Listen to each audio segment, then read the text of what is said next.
Hi everybody, welcome to Betway's Weighted to Win. We're at the Vaal Thursday track now. Let's have a look at what we're going to do. The 8 races on the card for this particular occasion, so it'll be an interesting one. The 2,000 metre race, the first, they're going around the turn so that you know what's going on. Nothing to report on in terms of race 1 scratchings as we do the show on Wednesday. Daryl Marie's away, but Darren Burrows is in hot form and he's in his seat on the other side of the country, and we'll talk to him in just a moment. With regards to the latest on the betting, let me just find out what the guys are doing in the market for you. It'll give you an idea as to what we should be doing at the Vaal. And we'll start up with the first market, where 5 to 10 about this horse, Solo Diva, Tyron Zaki's horse. Odds on favourite to win. Sam Messier is just in another league, isn't he? He really and truly is in another league. His pace, his judgment, his seat, he's just too good. You know, He's been doing it for such a long time. There's some talented guys up against Sam Messier here, but he's hard to beat. I'll get Darren's confirmation in a moment so he can tell us yes or no. We can go ahead with a 5 to 10. The second choice is number 8, Mount Etna, who's at 5 to 2, second favourite. Number 2, All Rise, is the third price, but that's at 10. And then it's 10 to 1, Darren, after that, and better about the other. So is this betting correct? It could be correct, but when I opened the book and I saw Solo Diva at 5 to 10, I thought it has to be a very weak field. And that's the case. She is good enough for the bipots. She's good second last time out when stepped up in trip, beaten a short head. And I think she'll win, but I wouldn't be taking 5 to 10. Mount Etna, the next best. Question marks about the trip. The furthest she went, she faded late over 1900 on the poly. And then the improver in the race could be Sriracha from the Baron Burtis stable. The furthest she's been is a mile. Her penultimate run was a little bit eye-catching. So Solo Diva, very hard to beat. Should be good enough for the bipots. Okay, well, let's put that Darren's bipot up, please. Banker 1. Then a whole lot of horses. It must be the hardest race on the card. Race 2, 1, 2, 5, 10, 11, 12, 15, 16. He wants to just survive that leg by the looks of things. Then 11 a banker. Then 5, 6 and 7. Then 1, 7, 8 and 11. And then 1, 2, 4, 7 and 8. He's spending 480 Rand. He was in good form with the bipot the other day. Got 5 times your outlay. So, Betway are looking forward to the Joburg Spring Challenge weekend. Trust that you all are too. It's going to be a very, very good one. This race now is the Betway Tote Rewards Club. It's a maiden class field and it's run over 1,200 metres. You would have seen in Darren's bipot that this particular race had a whole lot of horses.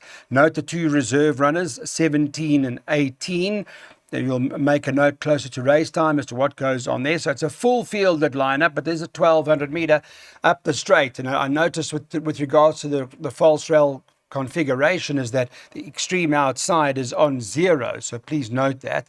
Extreme outside is 0. So that means the rail will be down the middle and they'll be using the outside of the track. Okay, so you got that sorted.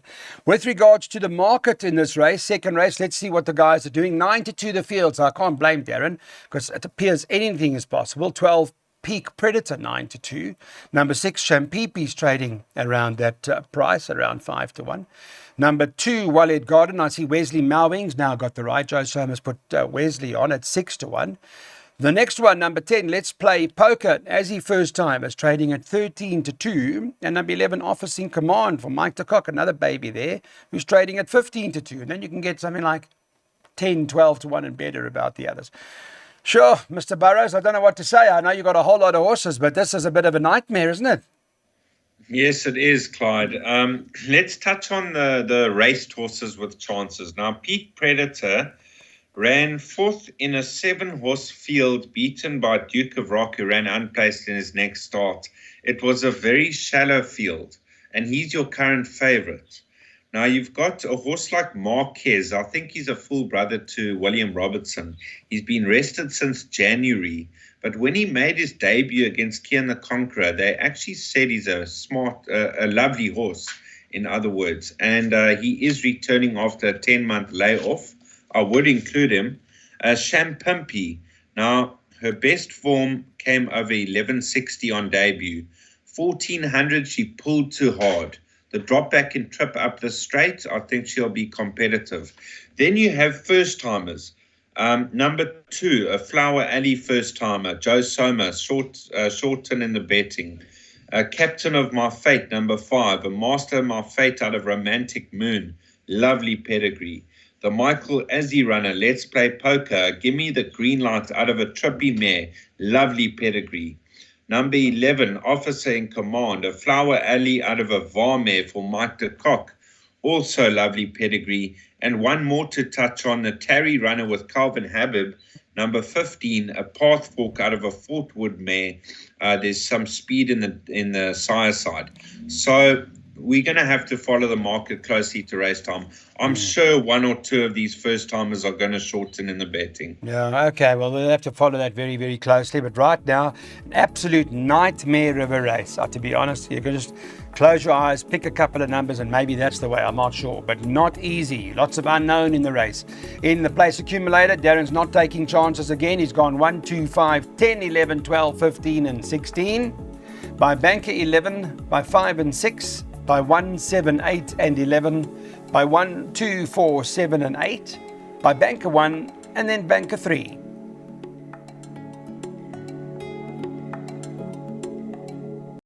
Welcome back. Nice to have you with us here at Betway. Betway's weighted to win. We're having a look at our next race on the card and talk about the third, which is the pick 6. Get the pick 6 up and running. And just so that you know what is the third race, to give you an idea, if you don't have anything in front of you, it's the Betway Aviator Maiden Plate. It's over 1,200 meters.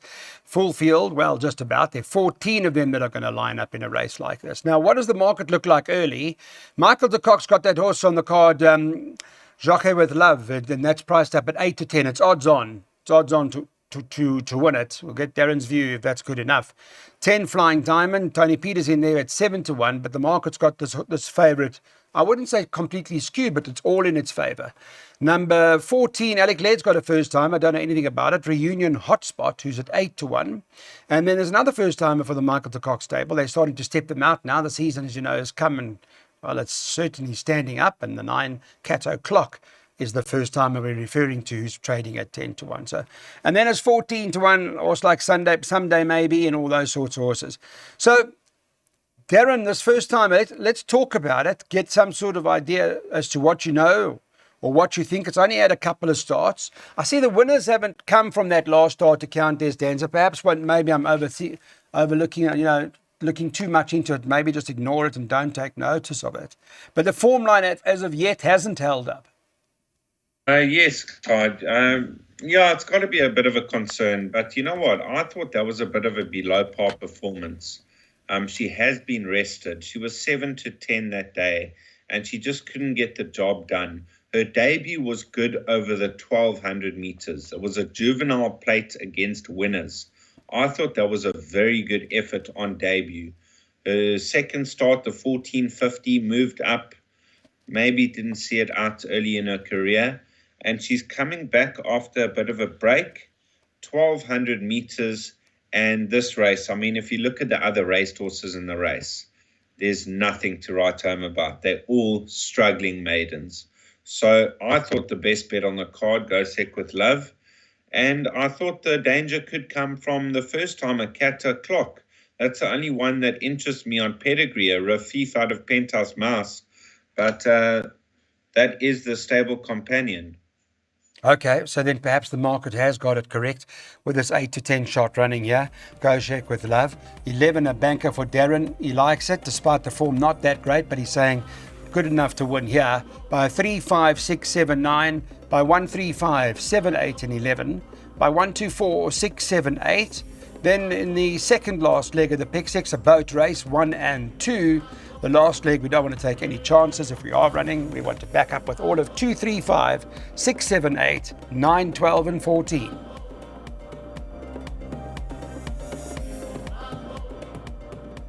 Quite a few scratchings have come out. We did this on Wednesday. The fourth race on the card at the Vaal is Betway Back the Box Graduate. It's a graduation plate, and it's over 1,200 meters. Take out 6, 7, and 8. They're not running here. So Storm Player's gone, Chasing Happiness is gone, and Striking Angel Leave you with a field of 7 runners that will line up in a race like this, and it's over the 1200. Remember the draw, they're using up the outside of the track. On Wednesday, the market had favourite number 5, No Filter. David Nevenhuizen nearly got his first winner of the season the other day. He got Peter Shorthead, or thereabouts, priced up 33 to 20. The second choice here is Tony, I beg your pardon, it's the other way around. Number 9, Runway Bomb is actually the favourite. It's priced up at 2 to 1. Yeah, that's the favourite, Tony's horse. David Nevenhuizen's horse, number 5, No Filters, the second choice on the Wednesday at 33 to 10. And Sean Terry's number 3, American Graffiti, is priced up at 7 to 2. And it's 14 to 1 and better about the others, Darren. So does appear to be those 3, I think, to dominate, or is there some sneaker in the pack but beyond those 3? No, it is between those 3, Clyde. It's a graduation plate. If you look at ratings, those 3 are well clear. No Filter. Now, she comes out of the debutante stakes behind Calamoretta. She seems to have a lot of early toe, and she doesn't quite stay on at the finish. Her only start shorter than 1200, over 1000. She was a runaway winner by 4 1/4 lengths. So I still believe, being out of #Strat, a very speedy filly, I think she's actually a 1,000-meter horse. But in saying that, she's got the highest rating in the race, and she should be right there at the finish. Now, Runway Bomb, she's under sufferance with No Filter. The one's got a 94 and the other one's got a 82. But in saying that, she's consistent. She's right on top of them in open company, and she'll be right on top of them once again. American Graffiti's been disappointing since her first 2 starts when she won both of them. She's been running below par, but she also ran in the debutante stakes 3 lengths off Calamoretta. So on a line of form, there's nothing between No Filter and American Graffiti. Interesting race. Note that it is a plated race. Take a look at the ratings. Darren's gone in his jackpots to play it safe. He's gone beyond a couple, so he's going 3, 5, 6, 7 and 9. Just remember that some of them are scratched in that calculation, and he'll be depending on the tote favourite, whom at this stage, but no guarantees, appears to be Runaway Bomb. May not stay that way if the ratings are correct. By 1, 3, 5, 7, 8 and 11. By 1, 2, 4, 6, 7 and 8. And the last leg 1 and 2.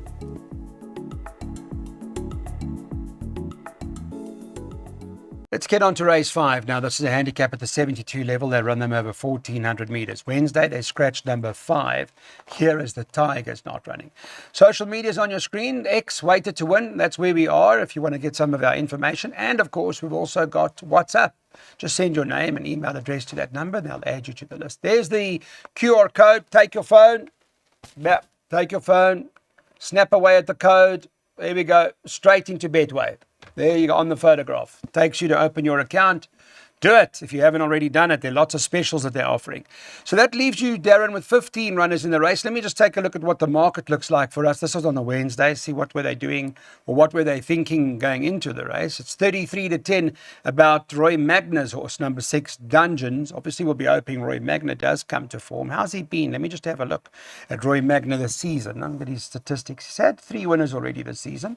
Quite a few, okay, about a 5% strike rate, but he has had winners, and I think that's always very important. So Roy's got the favourite Dungeons. Second choice is Fabian Habib. They had a big win with Zeus yesterday. Well done, or during the course of the week at 5 to 1. That won very impressively. But fully loaded, they're in form, and Gavin Larina's riding. 11 Eiffel Tower for St. John Gray, 11 to 2. And Lucky Hoodalakis, who's been in super form. Number 7, Alabama Anna, is at 7 to 1. There is one other that Pierce Stradham's riding for Clinton Binder. Number 8, Whirly Whirly. All right, Darren, I've spoken enough. You tell me now what we need to do. Well, Clyde, let's touch on my first choice, Whirly Whirly, at around 8 to 1. Now, they landed a gamble on him last time out. He shortened drastically late in the betting into 3 to 1. He is a vaal straight specialist. From 12 to 1,400 meters, he's been deadly in the past. I mean, he used to race off a rating of 110 or 113. He's now racing off a 71. Last time out off a 66, he won by a short head. He likes to race up with the pace I think Pierce Stradum's going to suit him down to the ground. He's drawn towards the outside of the track, and I think he's going to be hard to beat in this lineup. Dangers, Alabama Anna. Now, this filly, we almost landed a gamble on her last time out. We tipped her on weighted to win. She shortened from 12 to 1 into 4 to 1. And she got outrun by that filly Cerulean Dancer who went to the front. She just couldn't get on terms, but she will be competitive, also drawn hard up on the outside. Then you got Eiffel Tower, also drawn towards the outside of the track, a lovely 3-year-old. He's 1-2 from 4 starts. He'll be competitive and back to basics of the rest. Okay, thanks for that summary. Let's put up our last jackpot, 5, 6, 7, 8. And as you can see, there are no bankers in this jackpot. It's competitive throughout, barring the one leg where we're going just 2 runners. So that's what it looks like. Make notes, scan away, get your bets on. It's easy as much more convenient for you to scan the bet in, and that'll cost 648 Rand.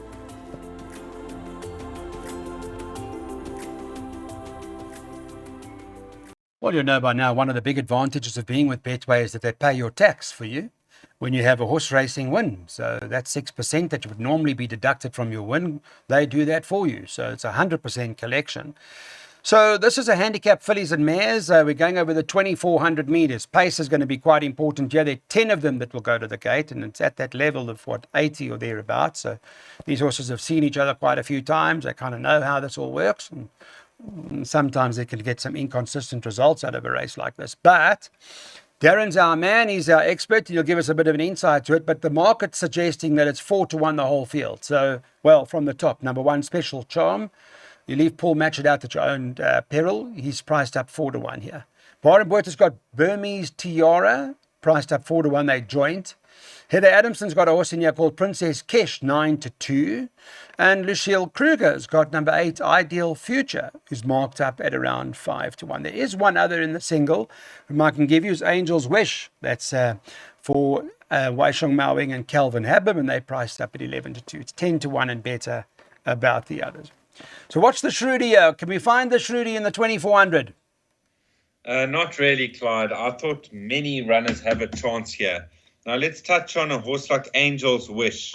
Ran second to Burmese Tiara, who's also in the race. There was 2 lengths separating them, and there's a 3-kilo swing in the weights. So numbers 4 and 7 have to go in. You've got number 8, Ideal Future. 4th run after a lengthy layoff. Her first 3 runs back have been good. She stays well, bottom weight. Princess Kesh, she also stays well. She seems to come under pressure early and then just finds another gear. And Special Charm also stays well, a lot of weight on her back, but she'll be competitive. So I thought 1, 2, 4, even Queen Bomi got a chance, number 6, 7 and 8. Okay. So there are quite a few in here that we've got chances, and I one expected that sort of preview, to be honest. It is that open, 4 to 1 the field, in a handicap for fillies and mares over 2,400 meters. So here's a pick 3 for you guys to consider. That's the whole field. I think Darren's gone. So let's go field, so we get a bit of a result here. Shout home the outsider. By the next leg, 1 and 2, he says, let's put those in. That's Soldier's Eye and I Am Regal. And the last leg of the pick 3, we take our chances with number 3, Ziyasha.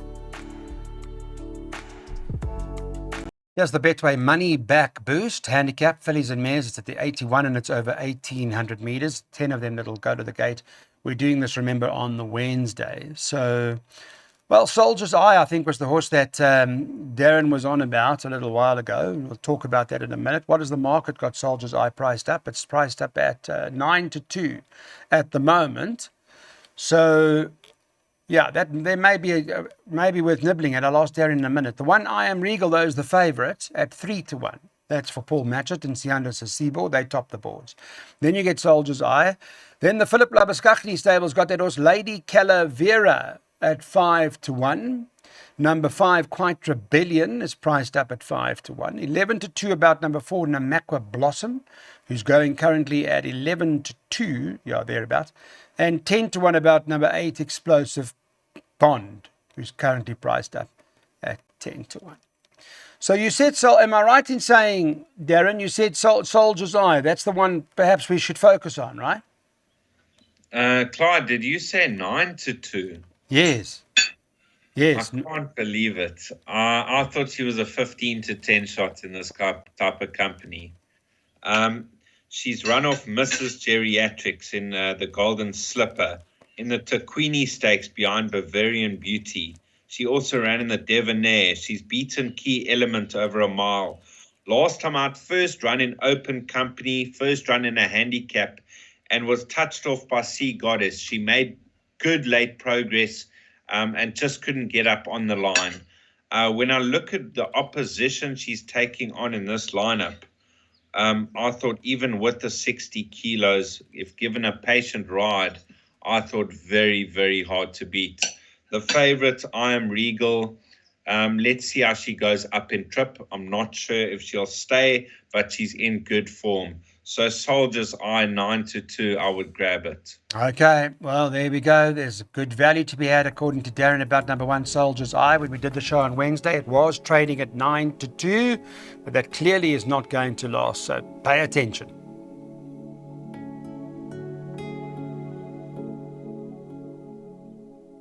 Last race. The next time we'll be at the Vaal is on the Thursday, the 12th of October.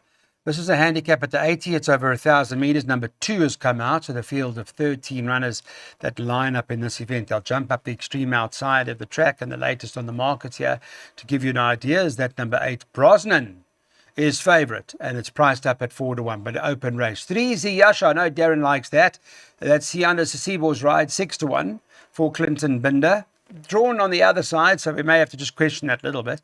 Number 5, iStar. No winners from the form line, but I've been waiting for this horse. 6 to 1, this iStar. May be worth including in exactas and trifectas. 9, Pendragon's the next choice, trading at 6 to 1.